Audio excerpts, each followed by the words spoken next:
Blackboard. Just double check. All right, so hi everyone. So we're here at the very last lecture. So you've made it. You have done a fantastic job. Thank you for all of your hard work throughout the semester. It's been really amazing to see. During a pandemic, it's especially challenging, but I think the TAs and myself, we are very grateful and very thankful for all of your hard work, the things that you have had to deal with, both being in class and then having your classes canceled, even throughout the fall.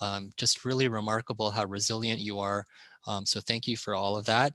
Today's lecture is a carryover from what we started in the last lecture, and then we'll go a little bit further talking about meditation and the brain. I don't have time to go through the full lecture that I normally would do, and so I'll give you sort of a synopsis version of the lecture. So again, you made it, so congratulations, wonderful job. I'm going to give you a few reminders about what's due at the end of semester. I know it's really hard to keep track of a lot of different things as the semester goes on, and it's the end of semester where lots and lots of things are due. So just a quick reminder, also like where we have come from and why we're talking about today's lecture, how that fits into everything that we've had in the second half. And then we'll get into animal belief systems. As I mentioned at the end of the last lecture, if you happen to remember it, if you happen to be there, we were looking at placebos. Placebos involve you believing that something is going to happen when your doctor is giving you an injection. So there's an expectation. Do animals have expectation? And it turns out that they do. And how do we test for that? How do we examine that? That's the major focus of what we're going to look at first. Then if we have that type of belief system, do things that we normally ascribe to the human brain, like meditation, could we see things like meditation in an animal brain? What would that look like? What would benefit an animal by meditating? Do animals meditate? Well, we can't answer that question, but we can answer other types of questions that can we get animals to look like they're meditating? And that's what we're going to focus a little bit on. How do we actually test for this? So all sorts of things to wrap up the course. Meditation, stress reduction. We're looking in animal models. We're also looking for motivation. And today is indeed the final official lecture. But next week, if you look on the modules, I've already set up for a review session. And then if you have any questions, there will be a separate discussion post based only on that. So we're going to talk a little bit about animal belief systems. This gets back into what we finished in the lecture last week. Before I get there, just a few reminders of what you need to think a little bit about. A lot of you have not been keeping up with the quizzes. That's fine. No worries on that. They are due on December the 14th. So you have 12 days to kind of get things wrapped up. I don't think that they're very time intensive, but you might want to start doing one or two of them. You might want to start doing some of them.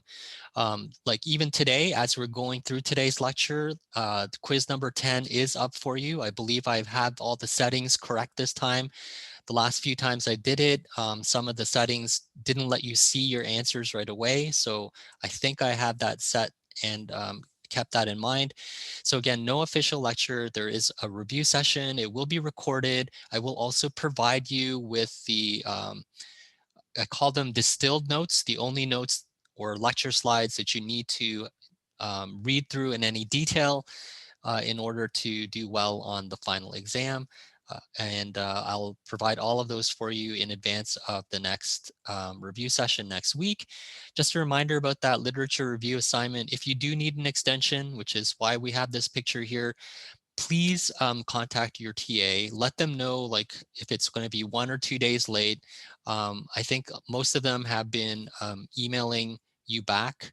I don't need to see that. Like it's completely the TAs, and the TAs have been very, very flexible about that. We are going to try to get the marks in by about the 19th or 20th of December. So we do need time to mark them. So just keeping those dates in mind. The final exam is an open book, so you are encouraged to use your notes. So you need to make sure that you have them in order, in other words. Get them all done before December 14th, which is when technically you would start. Okay, so that's what you need to do. Let's talk a little bit about animal belief systems. So this was the last slide that I had at the end of the last lecture. So what we were looking at was placebo. And placebos involve some kind of expectation. You have to believe that what the doctor is giving you, when they tell you that this is good for your pain, it will reduce your pain, you kind of believe that that's going to be beneficial. Do animals understand that? Probably not. And they probably don't have all of the genetic changes to their neurotransmitter pathways because they're bred genetically to be identical to each other. So they probably don't have the same issues that we have in humans. But can we actually study placebos if it really does involve expectation, like you having to imagine that something is going to be beneficial, to activate that descending pathway, to stimulate some of those dopaminergic pathways just based on visual cues or auditory cues?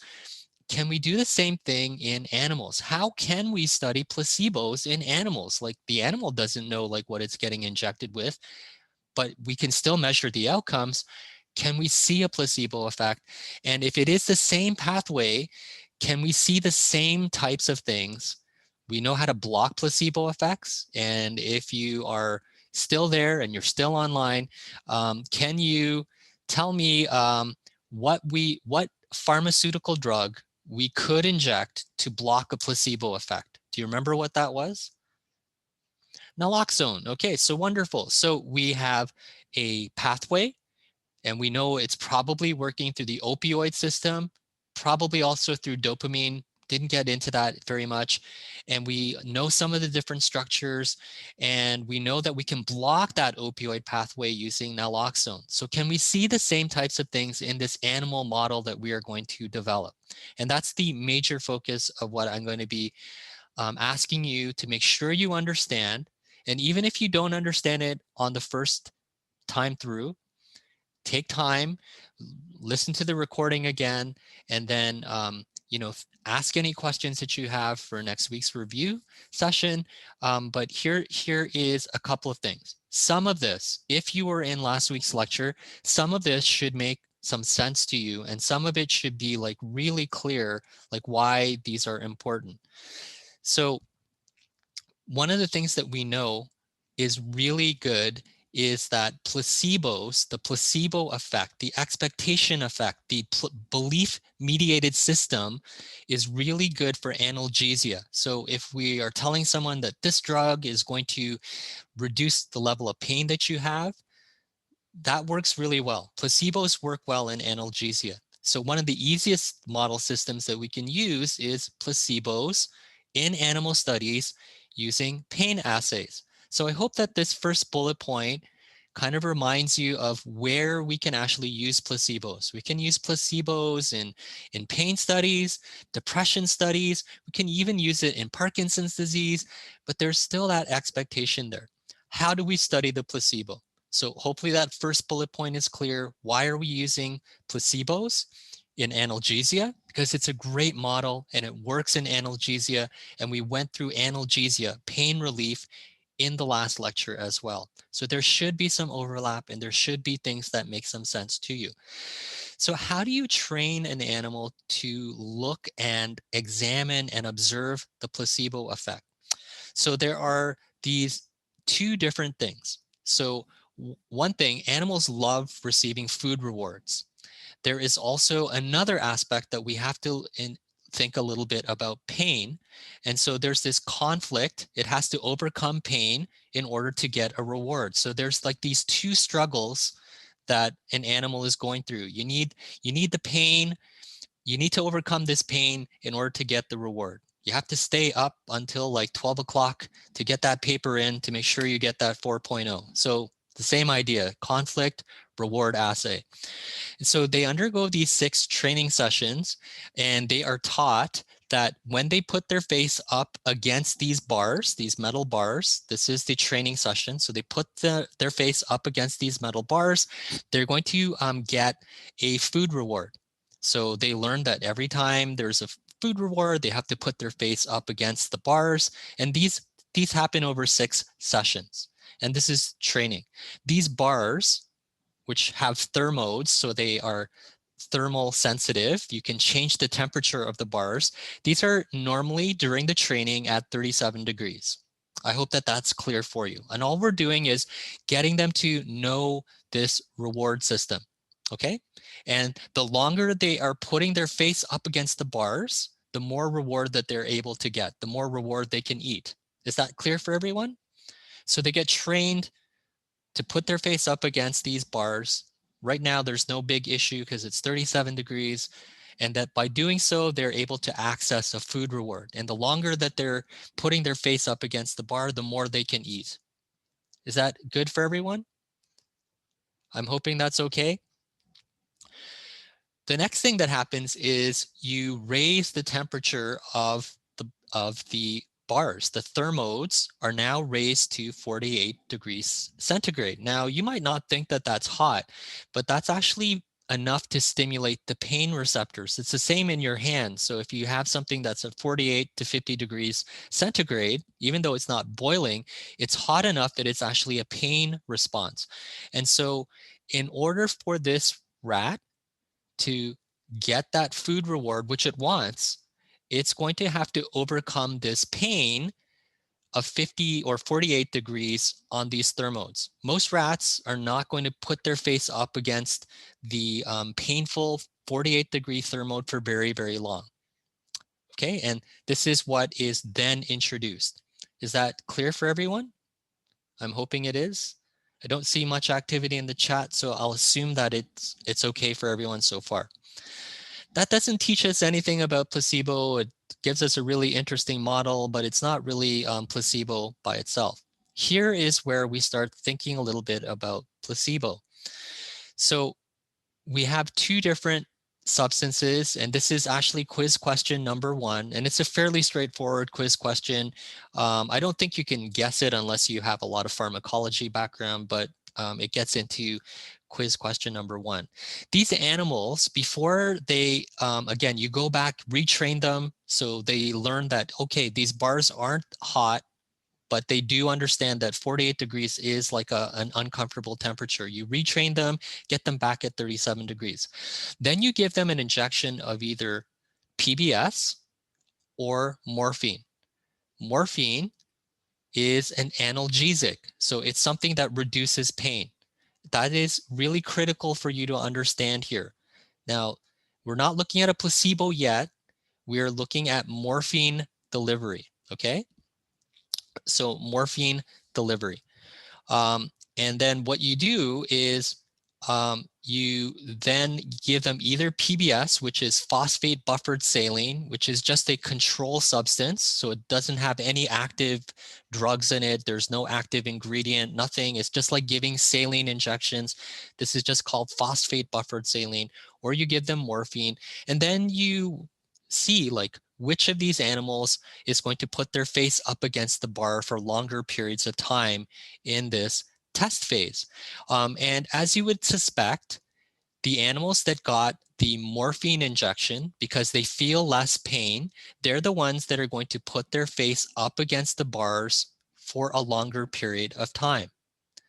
Again, I'm hoping that that is clear for you. So the morphine group of animals, they're actually going to be putting their face up to the bars for longer periods of time. You do this twice. You give them 2 rounds, conditioning session 1, conditioning session 2. So they either get PBS and then PBS again, or they get morphine and then morphine again. The ones that get morphine, they don't feel the 48 degrees. They put their face up against the bar for longer. They eat more food. They get a better reward, and they just don't feel that pain. Okay, now that still isn't telling us about placebo. So up till this point, no placebo effect. What you do now is you will take these groups that we've been treating, and especially the morphine group. That morphine group now, so it's been receiving an analgesic. It doesn't really feel the temperature as much, so it's eating more. Now you are going to inject it with PBS. So this now becomes a PBS injection. Okay, so just to make it really clear, the group of animals, PBS, PBS, all the way through and you can continue giving it PBS, they're not going to eat very much. They're going to feel the pain. They're not going to go for the reward. Or the other group, which is morphine, they feel less pain. They eat more. They get more of that reward. And then this last test, you actually just inject them with PBS. Okay, so they've been injected with morphine, they eat a lot. They've been injected with morphine, they eat a lot. They go for the reward. They think they're getting another injection, but now you're giving them PBS.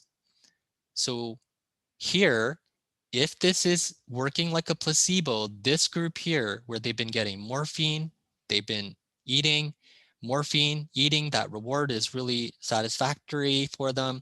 And then now they get a third injection, and it's just PBS, there's no analgesic involved. This is acting as the placebo. If the rats have believed that every injection that they've gotten so far is not going to make them feel as much pain, and therefore they eat more, this third injection, that PBS, should be that placebo.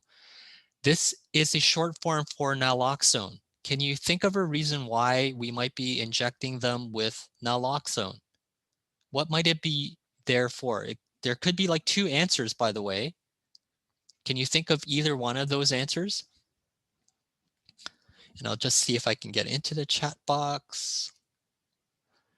So one is to block the placebo effect, and the other one is potentially to also block the opioid pathway, right? So yes, and again, most of you are picking the placebo effect, and that's what the authors are indeed doing. Now, then I'm hoping that that experimental detail is clear for everyone. Do you have any questions before we go on? Or do you have anything that you want to cover here before we go on? This model is an important one. You need to know it and understand it. Okay, so this test, will they go for the same amount of reward as they did before after this PBS injection? If it's a placebo, they should. If they believe that they're getting another shot of morphine and it's a placebo effect, we should see just as much eating on that test condition as they did before. And if it was all mediated through the placebo effect, those 2 shots of morphine, now this other one should completely block that analgesic and the placebo mediated response. So I do see a couple of questions coming up here. So yeah, I'm not really sure if I follow all of the things that are going on in the chat. Does the author mention the naloxone group will have lower placebo effect? I'm going to show you that on the next slide. I'm going to show you what happens with the PBS only. And yes, all of this is sort of what's going on here. So PBS, PBS, morphine, morphine, PBS, morphine, morphine, and then naloxone. So that's correct. Yep. Okay. All right. So let's go on to the next slide and see if we can decipher this. So what's been happening over those 2 injections, and you don't need to worry about interpreting these graphs. You won't have any of these graphs to interpret on your final exam. I will go through it a little bit with you. Y-axis is the amount that they eat in terms of the test. So that last sort of phase where they get injected with these different compounds. And I'll just show you that in a second. Sorry, let me just get this out of the way if I can. Not sure why it's not moving. Okay. So these rats have been conditioned to either expect a morphine injection or PBS injections. And by injecting them with one or the other during those 2 conditioning sessions, so morphine, morphine, or PBS, PBS, and then you get that mild thermal pain, you can actually measure how long they're up against the bars. And on the x-axis down here, it shows you the time, the total length of time that animals were spending up against these bars. And the conditions we're looking at is with PBS. They'd spend very little time. The x-axis isn't very far. Most of the animals are clustered down here. They're not spending a lot of time. If they got injected, it is painful for them. Versus the morphine group actually spread out quite a bit along the x-axis. So we see some data points down here. Some animals did not spend a lot of time up against the bars, but some animals actually did. And that was during the conditioning on the x-axis. Conditioning is always on the x-axis, those two conditions. So again, down here at the bottom, this is the naloxone group. And again, I just used this one here as well. We could have also just looked at this in terms of the morphine. It would have been the same thing. But what you can see is that when they got morphine twice, and then the third injection was PBS, there's no active substance. That test phase, they actually did continue to press their faces up against the bars, and they believed that they were getting a morphine injection. Even though there was no active analgesic, they felt like it was going to be an analgesic, so they actually did spend more time against these thermal bars. So 30 to 40% of these rats actually did respond and did show a placebo-induced analgesia, and this effect was eliminated. It's a flat line. Not most of these animals actually don't go up against the bars when they get the naloxone injection. And again, that just shows you the naloxone is there to reverse or to inhibit the effects of placebo. So when we say, how do we test for placebo in rats? We use an analgesic model. We have a measured outcome, which is a reward. They have to overcome this pain that we can measure in terms of how much time they're spending up against these bars. And it has all those classic features of expectation for this particular reward. So they have to overcome that thermal pain. We can measure how long they're spending up against those bars, and all of these effects, the amount of time that they're spending, even if they were injected with morphine originally, so morphine, and then naloxone, all those effects would get negated or eliminated, which is what these graphs are showing. If you spend time with it, it's a little easier to understand, but the main points are actually here in the bullet points. I see that there are a few questions that are being popped into the chat. Let me see if I can get into the chat box and see if I can address them. By the way, feel free at any point in time to turn on your mic if you have a question. So that would actually mean, you're correct. That would actually mean that these rats have the same pathways and use the same systems that we have in our brains. That is exactly the conclusion that is being drawn here. And again, this bottom graph, as you were indicating, it should indeed be morphine naloxone. They just put this in, but the same results would also appear for morphine naloxone. That's correct. So are there any other questions before we go on? Sorry, the longer time, well, so when you look at the conditioning, so again, if you consider that this is mislabeled and you look at the bottom down here, this is about the conditioned phase, conditioning. So Yibang, I'm not sure if you were okay with that earlier. The x-axis is showing you the length of time during conditioning. So if we're looking at morphine, and they mislabeled or used the wrong label here, morphine, it's pretty similar to what we saw up here. And then when they get treated with naloxone in the test condition, they are not spending as much time, which is why you see very few animals actually going up that way. So again, I hope that that's okay for you, and it's not something that you are going to go, pull your hair out over. It's important that you use an opioid analgesic. That's a good question too. So do we necessarily want to see this with like an opioid? And maybe they should have used like a different type of analgesic like ketorolac, which is a non-opioid.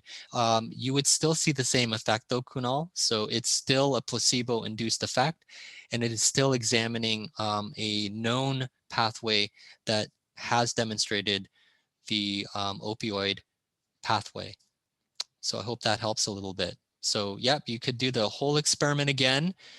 Instead of using morphine, you could have used like ketorolac, which was one of the non-opioid type of analgesic drugs that we had in the last lecture. Okay, so great question. Thank you for that. And again, it's a pretty good idea to make yourself familiar with this model before like the final exam. All right, so again, just to reiterate, what we looked at earlier on were some of these controversies related to different types of things. So we looked at controversies related to exercise. We looked at controversies related to how antidepressant drugs worked.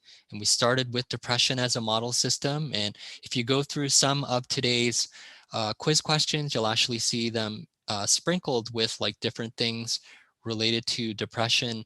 Just as a reminder that, you know, it's not a cumulative final, but you need to go all the way back to that first post-term test 1 lecture. And our question was, can we see a belief system where animals believe they're going to get injected with something that's going to help them? And can we measure that outcome? I just showed you how scientists do that using the same model systems that we looked at earlier, analgesia, measured outcomes in rats, the length of time that they're spending up against the bars, and that it all gets blocked with naloxone. Great question from Kunal about whether or not they could use a different type of drug. They probably should have. That is a great critique. That you probably want to avoid using an opioid type of analgesic because you might have confounds. But I can assure you that the same results would occur if you use a non-opioid analgesic like ketorolac or other types of drugs. But that is a great point, and it is a great question. So the animals do have a belief system. They also have the same sort of structures in their brain. And this gets into this next section, which is our last section about meditation. So before we get there, I'm just going to ask the question, do people benefit from meditation? And is there a known pathway that meditation works through? Well, for the longest time, people had anecdotally, without firm scientific evidence or without really good evidence-based data, had suggested that meditation was incredibly beneficial. And when neuroscientists look at that data, they want to know what is the mechanism? How do our brains get better? How do we concentrate more after different types of meditation? And so in the late 1990s and in the early 2000s, scientists were looking at not just doing observational studies that yes, people who meditate tend to like have better attention, et cetera, but how do we actually see these changes and what accounts for these changes? And just to put things in context for you, a while ago, it used to be thought that meditation would increase like cortical thickening, like your cortex would get thicker, maybe it was due to neurogenesis, etc. That still might happen, but our model system has changed just a little bit. And so I'll get into that very briefly.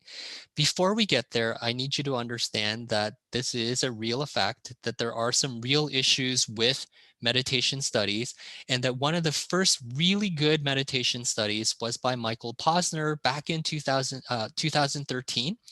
And the reason why it was a really good study, I'll point out to you in the next few slides. This is a PNAS article, so it is a high profile and well-respected journal type of article.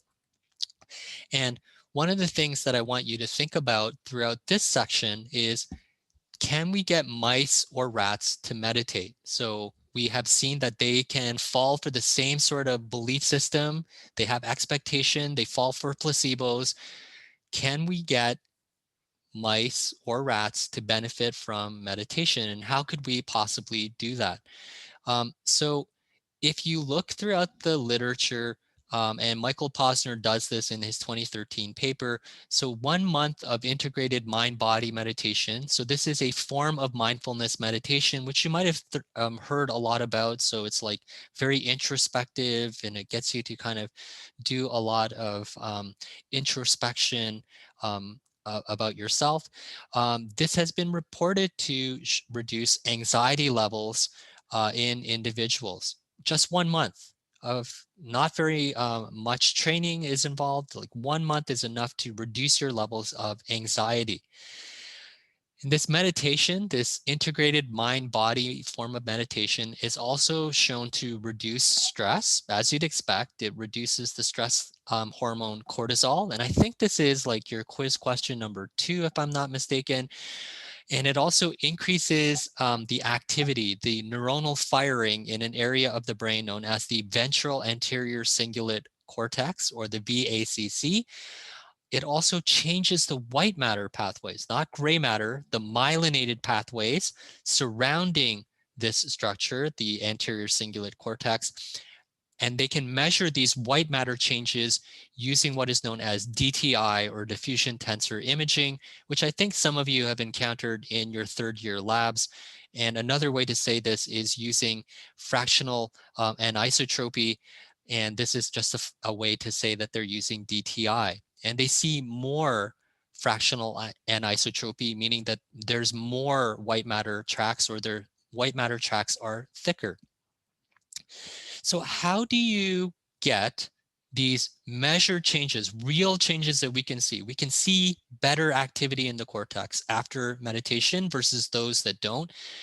And how does focusing on like what's happening to you at this precise moment, and thinking about all those different aspects of what's happening to you, how does a purely mental exercise cause changes in white matter, because that's measurable, and how does it change activity in gray matter just by like paying attention to what's going on at to yourself at that particular moment, and just spending half an hour to an hour every single day just thinking about like what's happening to you at that precise moment, that form of integrated mind body meditation.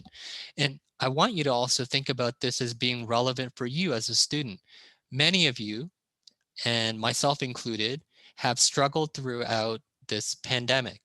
But what we're experiencing now toward the end of classes is different. So you have a lot of deadlines, you have a lot of assignments, you are sleeping less, you are not eating as well, you have been stuck inside for weeks to months, and you have been disconnected from your social networks. Your place of study might not be as comfortable as it once was. It's natural that your anxiety levels are going to go up. It's natural that you are going to feel more stressed right now. I'm not going to ask you, because I'm pretty sure most of you will say that you are more stressed. I think that that's a natural response. And this is actually really bad, because more than any other type of mental health disorder, generalized anxiety or different forms of anxiety are like the most common mental health concern. We talk a lot about depression, but anxiety is actually more likely to affect you as a student on a day-to-day basis and on a week-to-week basis than any other mental health concern. And this is just one form of it. There's also like social anxiety. Many of you are not turning on your cameras or turning on your microphones because it's a form of social anxiety. There are other forms of anxiety that are related to obsessive compulsive behavior. So some of you might see your friends engaging in repetitive types of behaviors, or worrying about certain things over and over, and they get into this type of thought pattern. And this is also affecting everyone right now. And I'm sure it's affecting some of you. So I want us to think about the benefits of mindfulness meditation, not just study it, which is important, not just know it for the final exam, which is important, but also thinking about our mental health. So in order to understand Bruce Posner's paper, we have to understand a little bit about what he studied and how he studied it and how he came up with these conclusions. And if you go to the very last slide on the most important slides, this isn't one that you need to worry too much about. It's just setting up the context of the more important things that are going to come in later. So Mindfulness meditation can actually help with a lot of changes in behavior, not just reduction in anxiety, but it can also help modify other types of behavior, including smoking behavior. And smoking is actually harmful. So it's harmful to every single organ system. And most smokers know that it's bad for them, but they simply just can't stop. They can't stop smoking. One of my colleagues who is in physiology, who kind of looks a little bit like me, actually is the same mindset. So he knows that smoking is bad for him, but he can't stop, and it is something that he is well aware of as a physiologist as being incredibly harmful.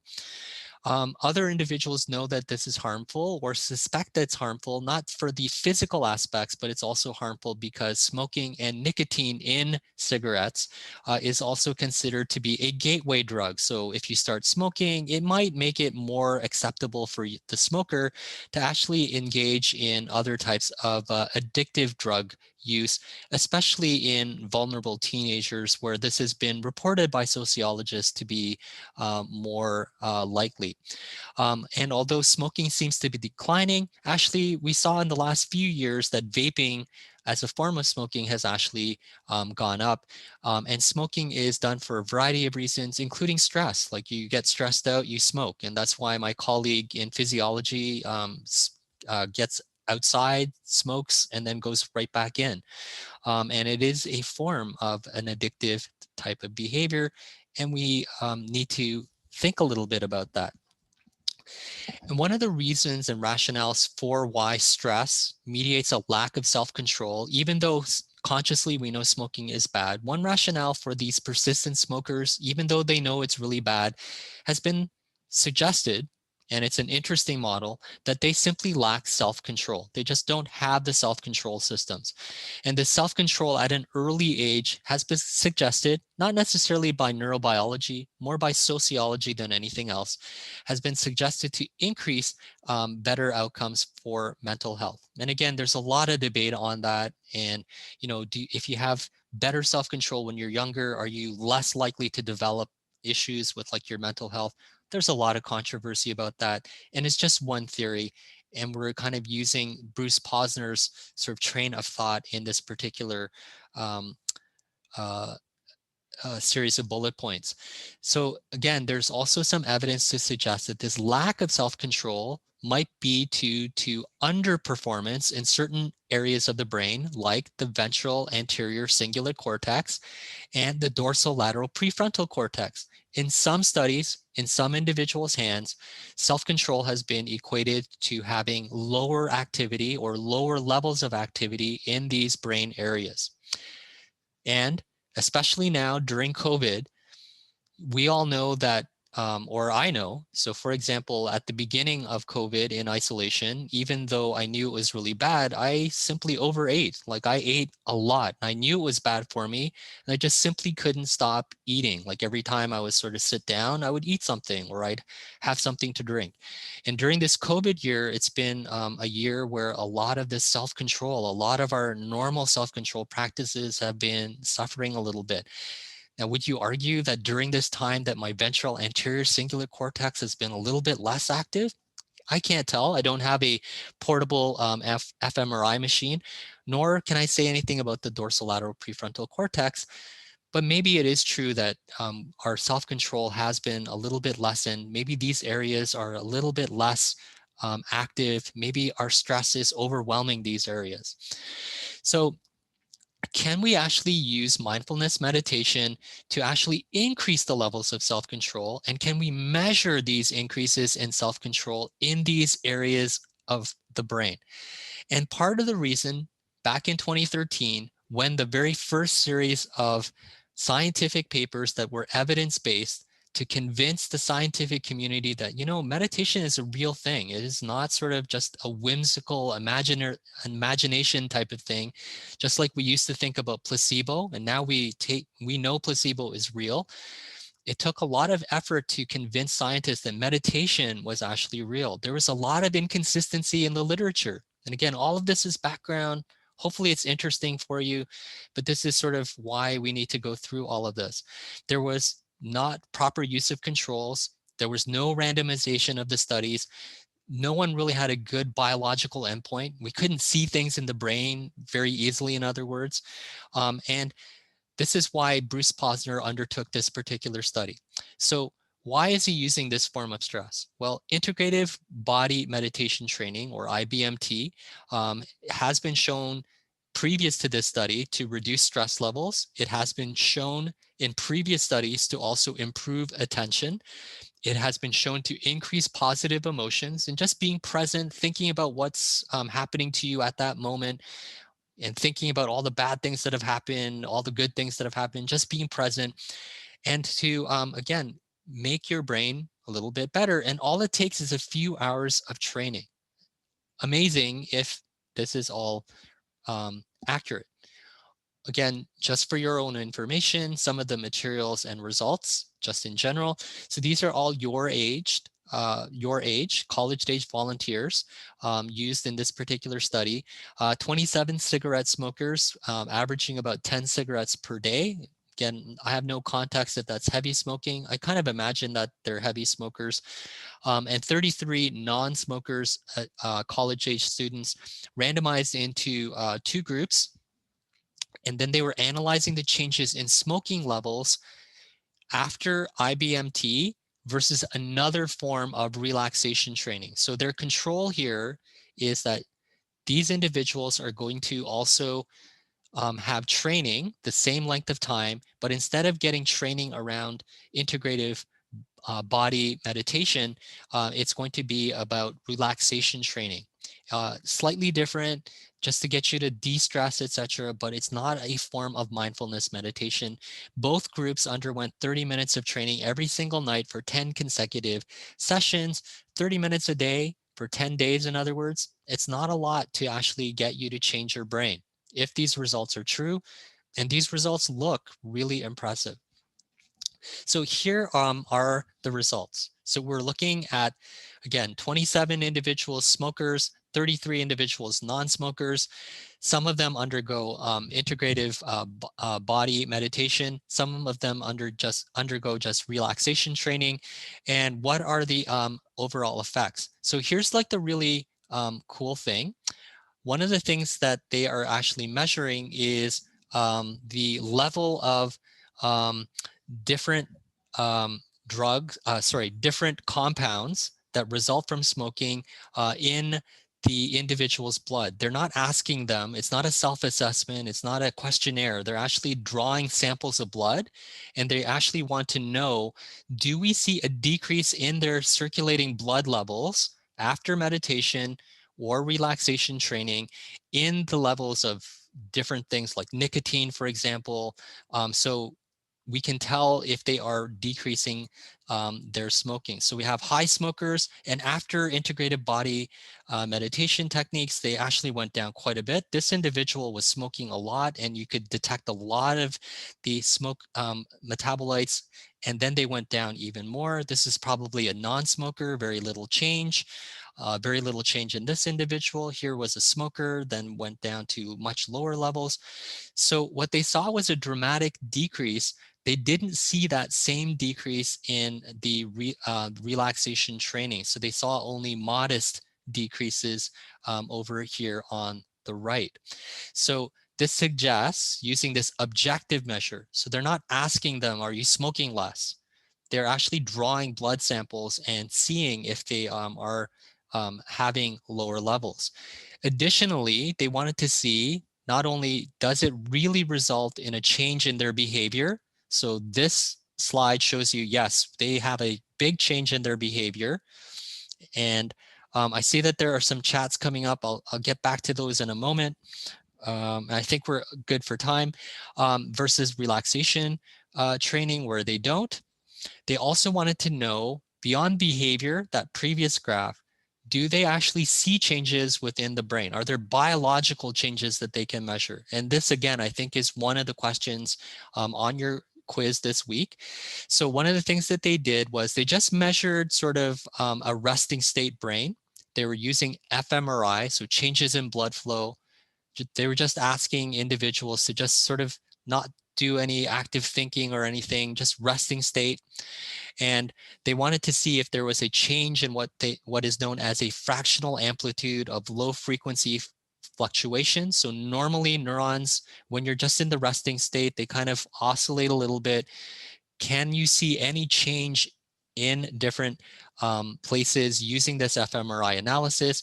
This is used in different places. So for example, if you want to see addictive behaviors and any change in addictive behaviors, this type of fMRI analysis is used. It's used to see if the results of post-traumatic stress disorder, if the behavioral outcomes are any better, if you are paying better attention after training, like this is also used. So you can see a change in the frequency in your brain.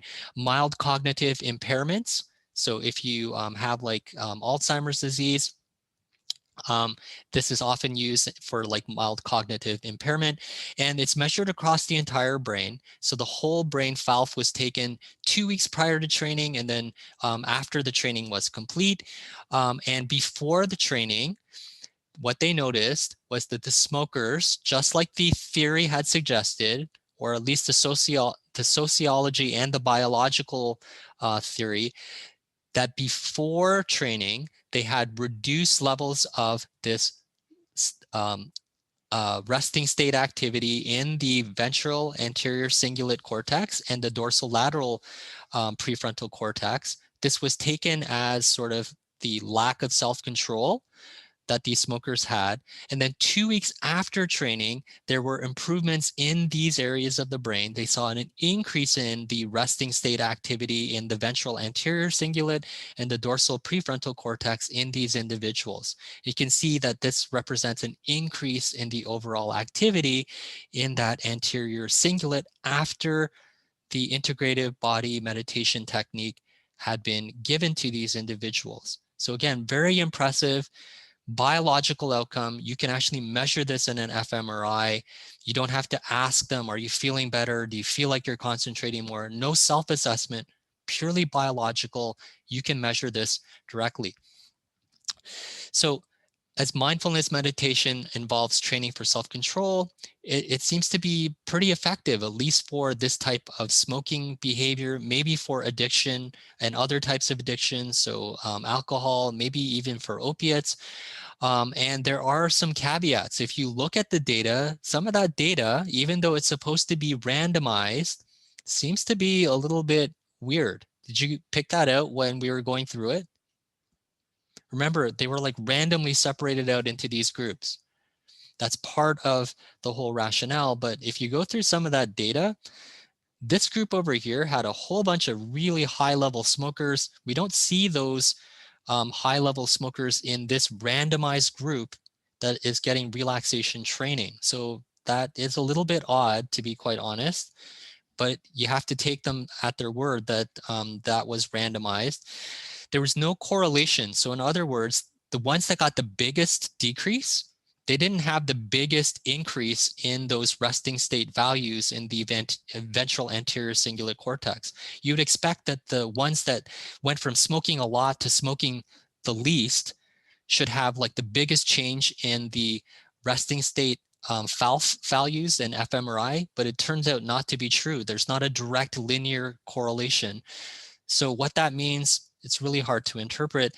And additionally, if you look at the literature also suggests that in this study by Posner, they were looking at the dorsolateral prefrontal cortex and the ventral anterior cingulate cortex, but some studies actually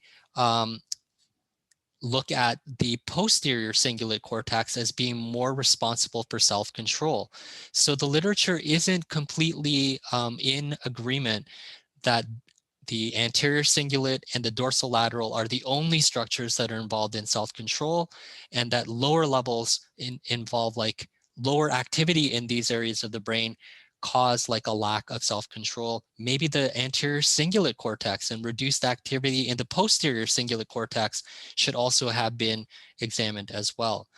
So this gets us into, can we get mice to meditate? Can we, if mice had the same brain structures, we can measure the same sort of belief systems, can we actually see the same beneficial outcomes on anxiety in mice using meditation. And that's sort of the outcome that we want to be able to see. This gets into yet another Michael Posner contributed paper. So he is really big in the field. And again, this came out a few years later, back in 2016, and we'll go through this. But if you stimulate the brain, which resembles meditation, it actually does reduce anxiety in mice. And so we'll get to that after the break. So I think we're right at 5 o'clock. Great time to take a break. I am going to put the recording on pause, and I'm going to actually go and take. Okay.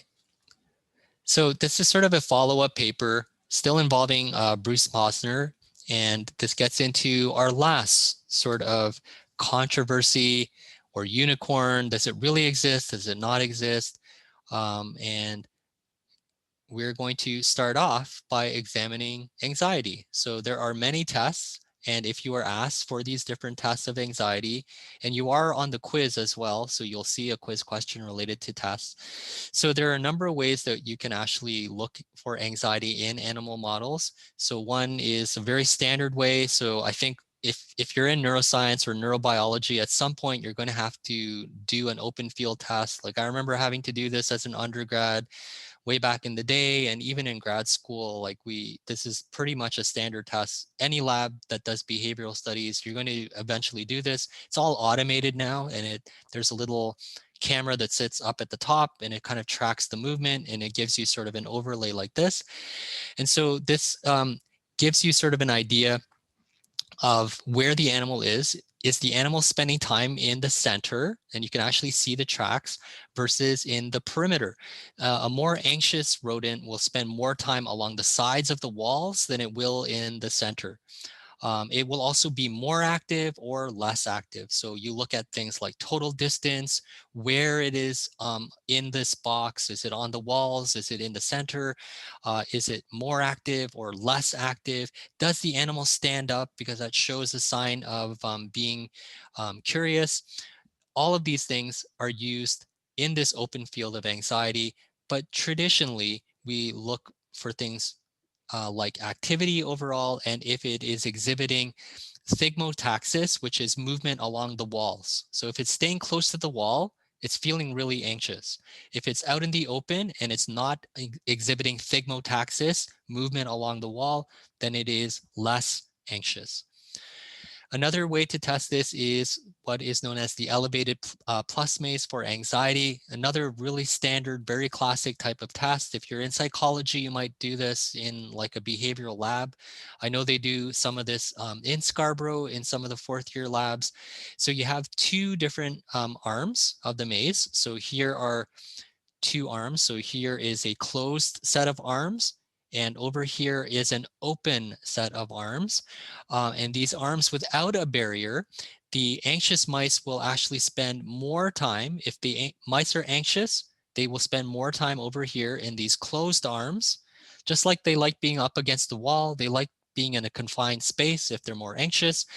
And if they are, again, feeling less anxious, they will be more inquisitive. They will be more willing to go into the open arms. So you just look at the amount of time spent in the closed versus in the open type of arms. And this again has been a standard and a classic way to examine anxiety. If we see that the mice are spending more time in the closed arms, they're anxious. Less anxious if they're spending time out in the open arms.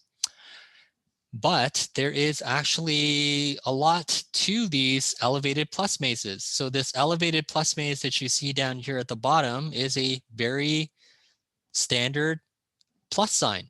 And the name suggests that. The animal has to make a decision, and that makes it confusing for the animal too. So if you're stressed out, you make bad decisions. Is it the same thing as being anxious? Stress and anxiety usually go hand in hand, but stress actually impacts your ability to make good decisions, and anxiety may be completely different from that. So one way that scientists are now moving toward getting rid of, like, the animal has to choose if it's going straight ahead, it might be an open arm, might be a closed arm, or if it's going to turn to the right or left. And instead of getting the animal to do that, it's just, is it in the open or is it in the closed arm? There is like no corners, there's no decision. It just needs to know if it's in the open or if it's in the closed arm. And this zero maze takes away that decision-making process for them. So again, this is another test for anxiety. It's an upgrade, in other words, to the elevated plus maze. Another way to Another way to examine anxiety is to use what is known as social approach. So mice are placed in this empty arena. They have two of these small cages. Each of them are about the size of like a Tim Hortons small coffee cup. In one of these cages, there's a novel object. You can place a Lego piece, or you can place in any kind of toy that will fit in there. And under the other one, in the other cup, you have an unfamiliar mouse. So you see that these two mice are interacting with each other. Socially anxious mice will actually prefer not to spend time with an unknown mouse, and they will go toward the Lego more often. So they'll still explore, but they don't want to interact with another animal. And a less socially anxious mouse, because their normal pattern is to like interact, will spend more time with the mouse than it will with the Lego piece. And again, there's an automated computer program that tracks this and just generates this data for you directly. So this is yet another way to examine anxiety in these mice. The fourth method is to use what is known as light-dark tests for anxiety. We've seen variations of this before in the course. And again, mice are very sensitive to light, and they're more likely to stay in the dark, especially if they are feeling anxious. But if they're less anxious and if they are feeling feeling good, and they're not really stressed out, they're not really anxious, they will actually go and explore because they are curious um, into this light area. So if they're less anxious and they're feeling braver, they will spend more time in the light box than they will in the dark box, or a greater proportion will be spent in the light. So again, another test for anxiety. And the last one, again, this is more for conditioning related to fear, maybe not directly related to anxiety. So anxious animals will have greater freezing behavior than non-anxious animals. So if you already have them anxious, if they're already a little bit stressed out, in other words, and then you condition them by giving them a foot shock, compared to like non-anxious animals, they will freeze even longer, and we can measure the total length of time that they stay frozen, that they look like they're not moving. You probably have seen a squirrel, if you remember, like the downtown campus full of squirrels. Some of them stop, pretend that they're not there. Hopefully you're going to ignore them. That freezing behavior is very typical in rodents, and it usually represents that they are frightened or that they are anxious. And we also use it just to measure things like learning as well as memory. So this is not a great test for anxiety, but it can be used to look at anxious or anxiety-like behavior in anxious animals. Okay. So this gets back to this question here. So I see that there are a couple of things being put in the chat. So squirrels, oh, okay. Oh, okay, that wasn't a good thing to see. All right, well, hopefully we will not, well, you don't have to worry about that right now because we're all kind of indoors, but thank you for sharing. So this gets back to this. And there's some really interesting things that Posner's group actually thought about in this particular study. Before I get there though, our hypothesis, I guess, our working model is that with placebo, the animals had the same structures and the same things going on in their brains, and the same neurotransmitters, the same circuitry, the same overall groups of neurons that we have in our brains. That was sort of the working model. And we just showed that placebos do in fact work in rats and in mice. And so their circuits have to be the same as ours. They have to have this descending opioid pathway. But here's a question for all of you. Do you think our brains are identical to mouse brains? Like, are they completely the same?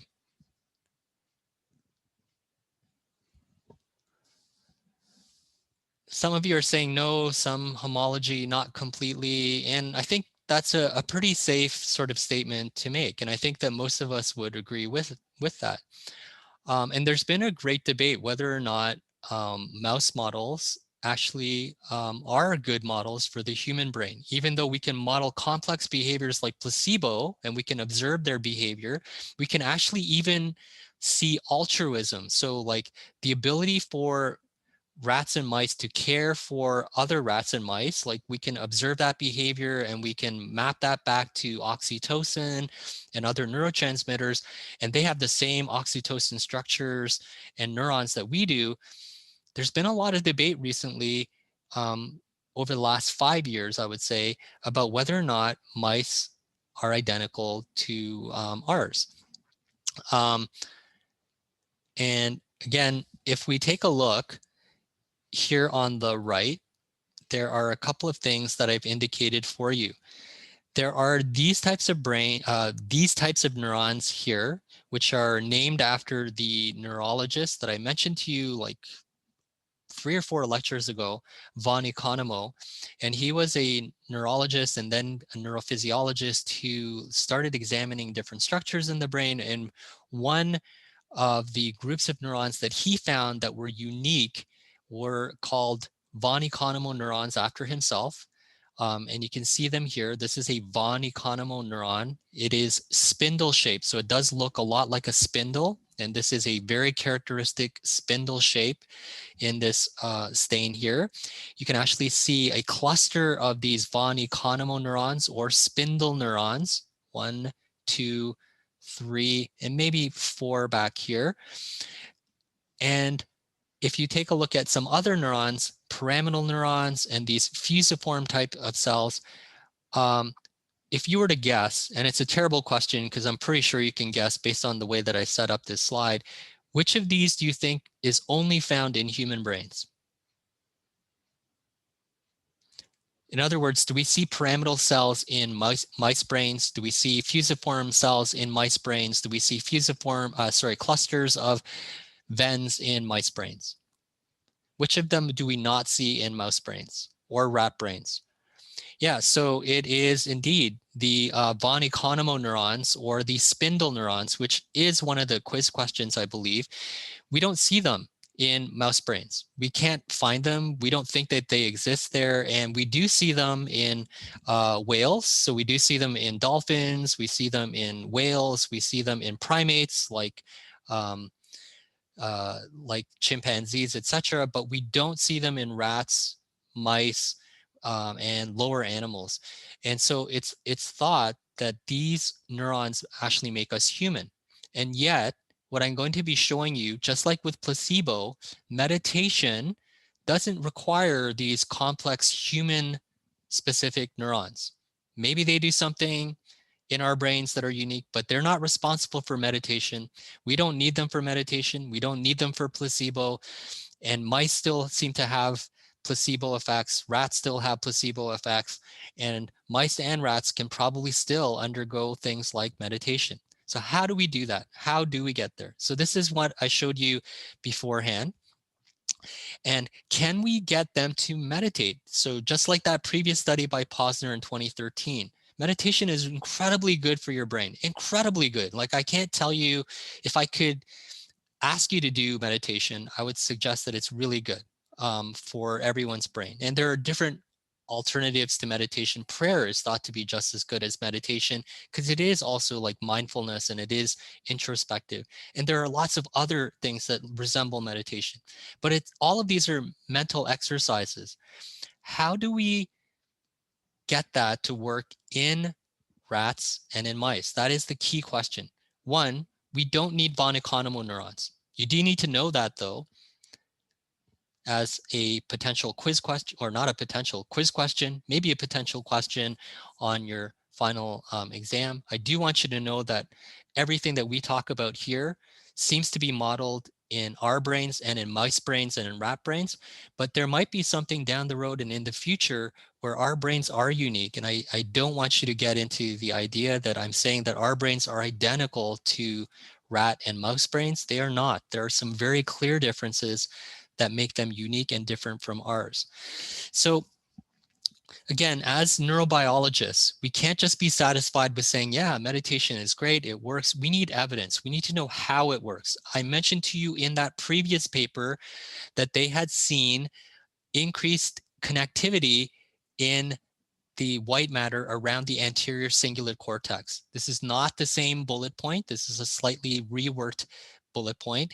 And some of these white matter changes that I had indicated in that previous paper, we now think that this is how meditation might work. It makes activity in neurons better, and it also allows signaling between groups of neurons much more um, rapid as well as much more efficient.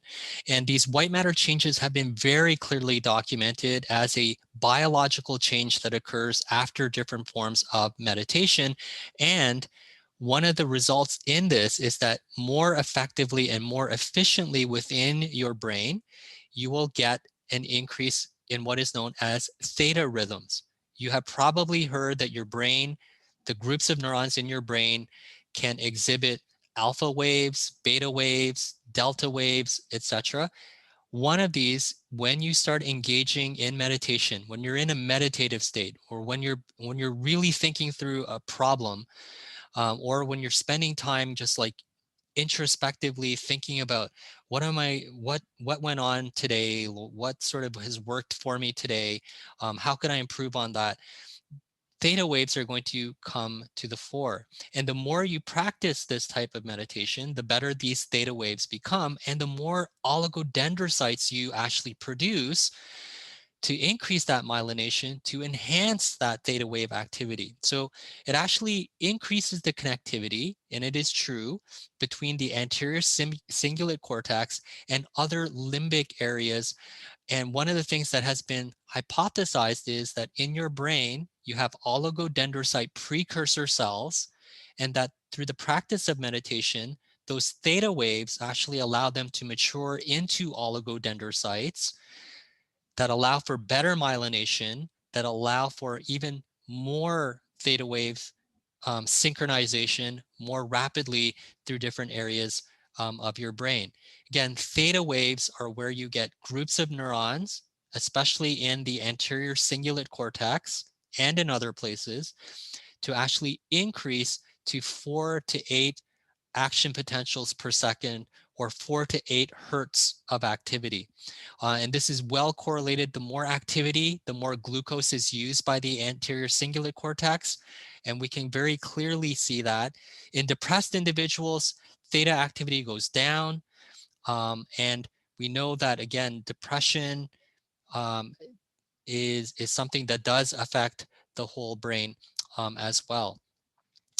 So is it possible, and this is sort of the last series of slides, is it possible to develop a mouse model where we can actually induce theta waves? Theta waves equals meditation. Can we get theta waves, especially in areas of the brain that in this paper and in the previous 2013 paper, the anterior cingulate cortex, increasing activity there, more self-control, better meditation, more theta waves.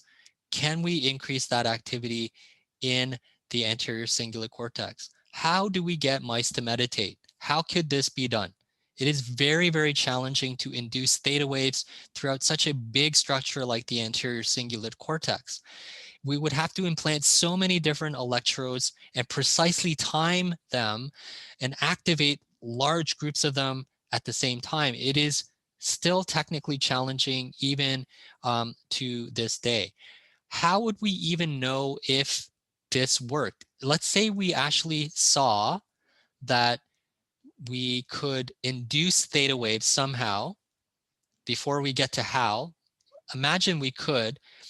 How would we know if theta waves in the mouse brain, in the anterior cingulate cortex, actually benefited the mouse? What could we look at? What could we examine? And if you jump all the way to the end, I actually ask you that. It is a question that I want you to think about because you might see it as a potential question on your final exam. How would you know? What is the endpoint? And think about the title of this paper about anxiety. Think about the fact that I just went through different models of anxiety with you. How might we go back and examine it? And what would be the endpoints that we look at with meditation? Does meditation impact anxiety? It kind of is the implication. How do we examine these in mouse models? So unfortunately, or fortunately, I'm not going to go through all of the cellular molecular techniques that are involved in actually doing this, which is called optogenetics. If you take other courses, which you may or may not, there is a way to stimulate groups of neurons broadly, and this is known as optogenetics, and we use flashes of light to do this. And you don't need to worry about optogenetics. If you've had it in other courses, you might be able to kind of imagine what they did here. If you haven't taken courses using optogenetics yet, it is a really big field in neuroscience, but you don't need to understand how the technique works. And I haven't even outlined any of that in the next few slides. But they use this technique called optogenetics to specifically get theta rhythms in the anterior cingulate cortex of these mice. So all they did was they examined whether or not by inducing theta wave activity in the anterior cingulate cortex and by looking at a reduction in anxiety through exploratory behavior in the light dark box, which is one way you could do it. There are multiple ways you could do it. They were able to show that theta waves, if you increase theta waves in the anterior cingulate cortex, the mice become less anxious. And based on this, what do you think they started to observe? If they became less anxious after theta waves were induced using optogenetics, what do you think the authors started to observe? So they did start to see that they spent more time in the light side of the box, right? So more time in the light side would be the correct answer. So they showed less anxiety, in other words. They also went and did some of that novel object and social recognition, memory testing. And again, they showed some improvements there as well. So this is sort of the last technical slide that you need to worry about, because I'm not going to go through all of the details on how they did this. One of the ways that they used optogenetics, they targeted specific groups of cells. And all I want you to know is that they did target groups of cells. And I want you to know some of the details on this slide. So the majority of what I'm going to be talking about next over the next 3 to 4 slides, which is all I have left to go over with you, is on this slide here. And this is a technical slide. I am going to go through this with you. I don't know what your backgrounds are in neurobiology, but I'm hoping that most of this is a review. If you are looking at inhibitory neurons that stop activity, one of the neurotransmitters that allow for activity in the brain to decrease overall is GABA. So GABA is an inhibitory neurotransmitter. It slows the brain down. It reduces activity overall. And one of the ways in which we can identify inhibitory neurons, so yes, they will contain GABA, but in addition to GABA, they will also have other specific proteins or genes that are expressed within them. And these are all examples of inhibitory neurons. So this is an inhibitory neuron. The fact that it's bipolar just tells you about the shape. But the more important part is that this is inhibitory, and it contains the gene and the protein called calbindin. So this is a calbindin positive inhibitory neuron. So it contains GABA and it releases GABA, and it has a very peculiar shape. So it inhibits the group of neurons that are in layer 1, and it also inhibits neurons that are found in layer 4 when it's activated. Is that clear for everyone? Calbindin is also a found in this inhibitory neuron, which is multipolar. It makes multiple connections, but it's all basically on the same layer. It's not going up, it's not going down, it's going basically in the same layer of the cortex. So this is layer 1 of the cortex, layer 2, 3, all the way down to the layer 6 of the cortex. As you know, the cortex has 6 layers, and then this represents white matter tracts. So these are found in these different layers. We also have what is known as a calbindin inhibitory double bouquet cell. So it makes 2 groups of synapses, which you see beautifully arrayed here. And each of these different points of contact is where they could inhibit a whole group of cells. So you can imagine all of these really long processes would release GABA, and they would be interacting and connecting with other neurons that they would then turn off or inhibit. Are you all with me so far? Is that pretty clear? These are just different shapes of like different calbindin positive neurons. Is that good? Okay for everyone? Not okay for everyone? I'm hoping it's kind of okay. And I'll just check in the chat. Okay, so we're good. So calbindin is one marker for inhibitory neurons. All this is saying different shapes. CB over here is calretinin. Calretinin is another marker for inhibitory neurons, and they just show like different shapes again here. So the calretinin also contains GABA. It's also inhibitory, and they also will make lots and lots of contacts in the layers above it and in the layers below it. And here is a bipolar calretinin, and you can see again layers above, layers below. Both of these are inhibitory. Calbindin is inhibitory, calretinin is inhibitory, and the shapes just tell you if they're going to inhibit above and below, or if they're going to inhibit side to side. If you look though within the brain, especially within the anterior cingulate cortex, so the anterior cingulate cortex is what we want to target. It's the ones that we're looking at. The inhibitory neurons that have the most level of control and have the most types of contact are the ones that contain this gene. So these still have GABA. All of these are GABAergic. All of these are inhibitory. So they're all INs or inhibitory interneurons.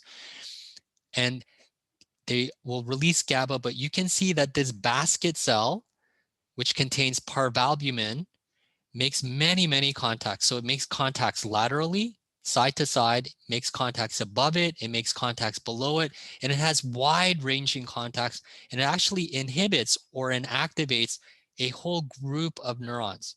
So this is the way you would target the biggest number of neurons by turning this group of neurons on, activating the parvalbumin containing neurons. You will inhibit the greatest number of other neurons that it is connected to. It will release GABA at all of these places and inhibit all of the neurons that are downstream and connected to these processes. The same thing with the chandelier cell. So you can imagine each of these little chandeliers that you see coming up, or these little candles that you would see at the end of the chandelier, is where it would make a synaptic contact. You can see it makes many, many more connections across a wide range of different groups of neurons. So this is the way that the group by Michael Posner actually induced theta rhythms. They specifically targeted these inhibitory cells, and they induced that 4 to 8 hertz by rhythmically controlling the activity of this group of cells using optogenetics. And so again, I don't need you to know about optogenetics. I don't really need you to even know a lot about how they induce rhythmic activity. All I want you to know is that they were able to do it. They were able to do it by controlling these types of inhibitory cells. And the focus of this slide is really just to remind you of the different types of inhibitory marker cells or inhibitory markers that are found in these GABAergic cells. That's the main focus of this. Is it a little bit of just pure memorization? It is a little bit, I am also hoping that some of you will take this and continue it on in other courses, and then you'll think back to this inhibition that you see here. And that's really the main focus. And it is, again, just knowing all of the different types of inhibitory markers that you see on this slide. So again, you can do a number of things like control excitation or control inhibition. And again, without going into all of the different ways in optogenetics could be used, they were eventually able to induce theta rhythms within the ACC, and they were able to reduce anxiety. They were able to improve cognitive performance. And again, so they were able to demonstrate that mice can't meditate. They can't be taught how to meditate. That would be very, very complex, impossible probably. But if we induce and lay on top of their brains the activity patterns that we would find in a meditating brain, we will reduce anxiety and improve cognitive performance, especially if we induce theta rhythms and activity and increase the activity in the anterior cingulate cortex, which I hope links that second paper that we had before the break with what we're seeing here now. So that smoking paper and meditation and how this would actually work. And additionally, they were able to show that by inducing theta rhythm activity, that we get better myelination. You actually convert some of those different oligodendrocyte progenitor cells into oligodendrocytes, and you get more myelination to allow for the anterior cingulate to more rapidly communicate with different areas of the brain, and again, to further connect broader areas of the brain with theta activity. Again, these are the most important slides for you to kind of think a little bit about.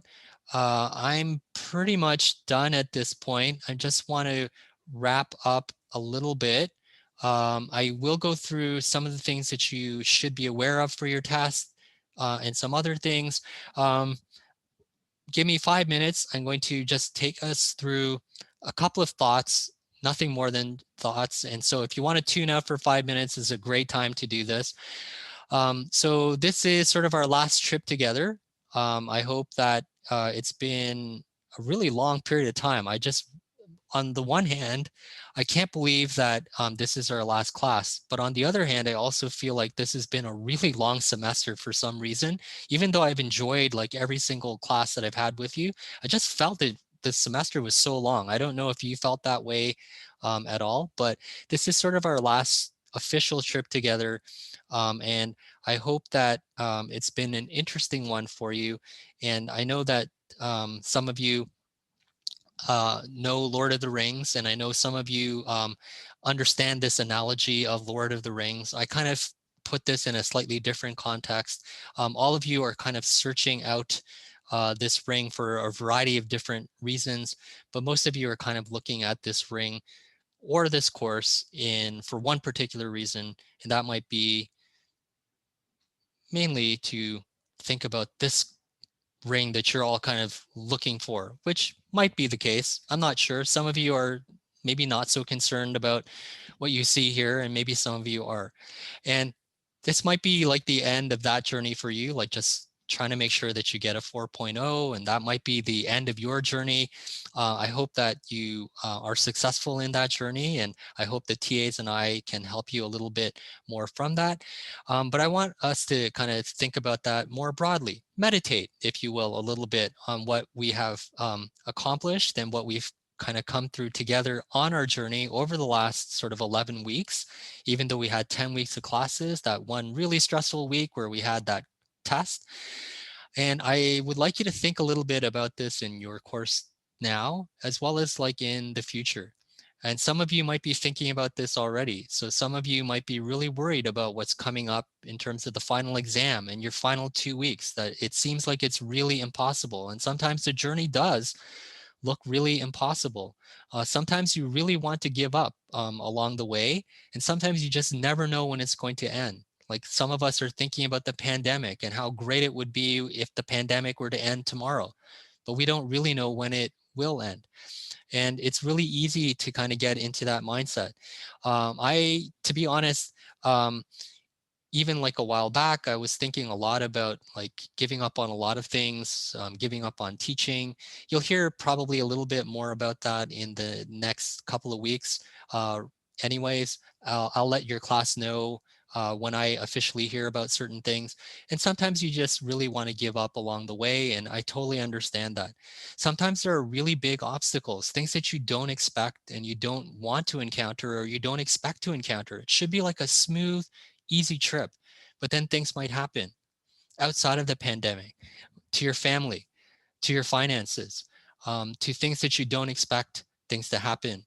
And all of these things lead to you doubting yourself, your ability, why you're in university, whether or not you can finish. And I think that that's like the really bad thing about these journeys, that when we encounter all of these hardships and these trials, that we start to think about them in really negative ways. And I don't know if any of you are thinking about things in a really negative way right now, whether you are doubting yourself and your abilities, whether you belong in university or not, whether you should be in this program, whether you can finish all these exams, finish all these assignments, finish that list of things that you have on your computer. I don't know what your doubts are. I have the same types of things on my computer too. And I think that this notion of this journey, the one thing that I'd like us to remember is that we are all on it together. We're in this course together. Your TAs are here along with you on this journey. It may seem like you're by yourself most of the time, and that's true, but you always have people that are willing to help. Like your TAs, I can't say enough positive things about them. I know Alex and Julia had sent me their video, and I posted that for you to just encourage you. So don't doubt yourself. Please know that you have help. Sometimes it may not be in the form that you wanted to hear, or sometimes it's not the encouragement that you are hoping at that particular time, but we are here to try to help you as best as we can. So you're really on this journey along with us. So please keep that in mind as well over the next little while. And it does look impossible sometimes. Like, how am I going to finish this assignment? How am I going to do this test? You can do it. You're just going to have to trust me. You can do it, because I've seen all of you do really amazing things throughout this semester. I've seen you do amazing things on the term test. I've seen you do amazing things in your tutorials. I've seen you do so much work and so much hard work. You're just going to have to trust me that it may seem impossible to you, but I've seen you do the impossible, and I know that you can do it. So take some encouragement that way, and ask for a little bit of help. I kind of wish I had the ability to grow that kind of beard, and I kind of wish I had that kind of hair. I don't. Just going to have to take me the way I am. But if you do need some help, I'll try my best. Sometimes I can't do everything that I want to. I'm kind of bound by like being in the program and the different rules and regulations of arts and science, but we'll try, or we'll try our best. And we're not always successful, but we are willing to give that effort, and we are hoping to help you as much as we can. So I'm just going to go through again a little bit of a roadmap for you. Here's what I would like you to keep in mind. So I did look at the survey. I did share the results of the survey with a group last week, a group of students, by the way, your cohort.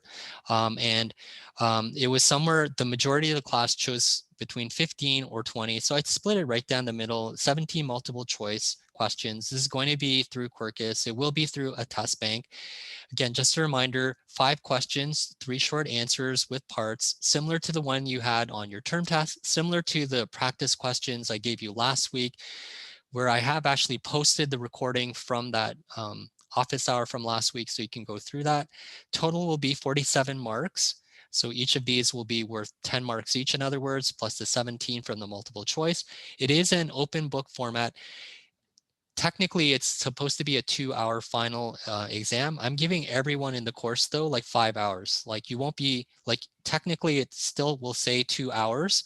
That's the length that I had sort of envisioned it to be, but everyone in the course will get 5 hours. the whole exam is on Quarkus. And if you decide to leave it and come back after taking a break, that's all good. I'm going to leave it open actually a little longer than 24 hours, which is what it was supposed to be. I'm going to leave it open for about 36 hours. So it will be open and available for you if you want. If you're in Asia and you wanted to get started a little bit earlier in the morning where it might be nighttime for you, but still early enough, you can start at 9 a.m. And this will go all the way to 9 p.m. On December 15th. So we're supposed to have stopped it on December the 15th at 9 a.m., but I think we'll just leave it open for an additional um, few hours. If these hours don't work for you, by the way, I can Gandalf it and I can make it open for a little bit longer for you. So no worries on that. So if these hours don't work, just let me know. That part I can help you with. That part, that's easy. That's an easy fix. So if that's a big issue for you, if these hours don't work at all, the date doesn't work at all, you want to do it a little bit later, hey, that Gandalf is here for you. I can help. So please let me know as early as you can. That exam is being set up in Quarkus, so it's all like automated and it's going to be ready to go. The last thing I wanted to also say and to apologize for, I think that we expect a lot from you as students. And as I mentioned, part of the reason why I say that you can do it is because I've seen you do it. I've seen you do some amazing things. And I think most profs are kind of this mindset. I have to admit, I'm often of this mindset too, that we have all these expectations and it'll be smooth gliding for students and there's like no issues, etc. But we all know that when the swan is gliding past and it looks so elegant and so beautiful and everything is going just as we had planned, that there's a lot of work going on underneath the water where that swan is like paddling like really, really hard. And I know that all of you are working really hard. Some of you are working and staying up until like 6 o'clock in the morning just to be in this class. And some of you are kind of working against so many different deadlines, so many small assignments. And I think that we neglect to tell you that we see you and that we understand that you're all working incredibly hard, that we know how much time and effort that doing a small quiz takes, that these different deadlines, meeting them, that being able to come to lecture and still stay motivated, that just finding enjoyment in life, all of that's really hard. And you're all doing such an elegant job, but we don't acknowledge that we see you. And I just wanted to say sorry for not saying that more often to you as individual students, as well as a class. Like, you've done so much work throughout this pandemic, and you should all be so incredibly proud of all that hard work that we always take for granted, and that we know that you're juggling like your posters and juggling like going to workshops and getting your CVs ready and applying for different things and studying for that next test. So sorry for not saying that more, but we do see you. We do acknowledge that you are working really, really hard.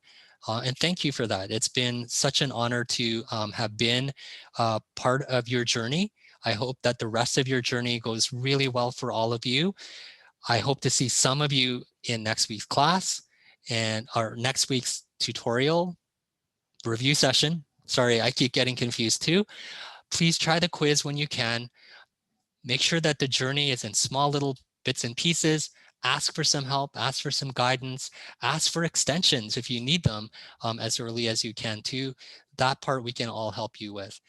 I just wanted to again say thank you on behalf of the TAs who have just really said nothing but great things about all of you every single week that I've been in communication with them. Thank you on behalf of the TAs, myself, the program, and the university. Thank you for surviving a really tough semester during a pandemic. You should be really proud. I'm going to give you a clap for the university. Thank you so much, everyone. I'm going to stop recording and have a great evening. I will